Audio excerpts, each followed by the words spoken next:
Mais donc mon compagnon, en me tirant et en me forçant à aller dehors, m'a fait découvrir la beauté des paysages. La rudesse de ce paysage, puisqu'on est vraiment entre la mer, la terre, avec une alternance de paysages assez rapide. Et j'ai réalisé que respirer, c'était vachement agréable. Donc ça vous a plu? Ça m'a plu, oui. Vous avez eu un coup de foudre? Vous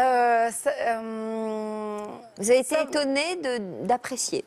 Étonnée de m'y sentir bien. Ce qui a fait la valeur de ce petit séjour, c'est qu'on a rencontré divers producteurs, donc des fermiers, qui nous ont un peu pris avec eux pour aller donner un coup de main à la ferme. Et c'est en ça que ça a été intéressant, parce qu'être passif à la campagne, je continue à trouver ça assez pénible et puis pas drôle. Être comme un touriste à regarder les choses, c'est pas... on ne se l'approprie pas. Alors que faire la démarche active, d'essayer de participer un petit peu aux tâches de la ferme, ça donne du sens et on peut s'approprier plus facilement cette campagne. Donc c'était une expérience agréable parce qu'elle était proactive. Alors, comment ça s'est passé votre retour à Paris? J'étais ravie d'avoir passé une semaine là. J'avais vécu des sensations intéressantes en termes de sensorialité, en termes de ressenti, d'avoir touché les choses, ressenti des choses, mangé beaucoup de choses. Parce qu'à Paris, j'avais un rapport totalement aseptisé avec la nourriture. Parce que je me nourrissais de soupe en briques et de yaourt à 0%. Quelle horreur! C'est bon.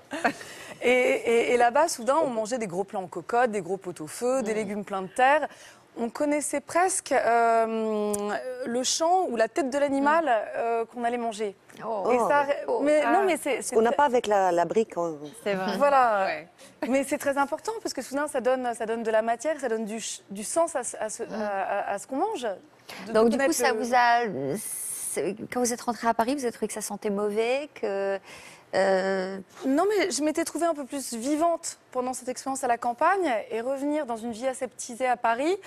La vie m'a paru de nouveau un petit peu plus terne. Mais vous avez réalisé ça au bout de combien de temps? Parce qu'une citadine comme vous, une bobo comme vous, une artiste comme vous, il vous a fallu du temps certainement pour prendre conscience que votre place n'était peut-être pas à Paris. Oui, ça s'est fait sur 2 ans. À la suite de ce premier séjour, comme la région nous avait plu, on y retournait en vacances régulièrement, soit pour donner un coup de main à la ferme, soit pour découvrir plus de choses sur cette région.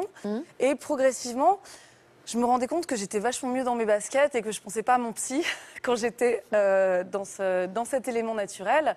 Et puis j'ai commencé avec mon conjoint, à évoquer l'idée qu'on puisse venir vivre à la campagne et en fait y créer notre famille. Parce que comme on avait des projets de famille, ça nous paraissait cohérent de les faire dans un milieu sain et avec un système de valeurs beaucoup plus simple que le monde dans lequel on vivait en ville.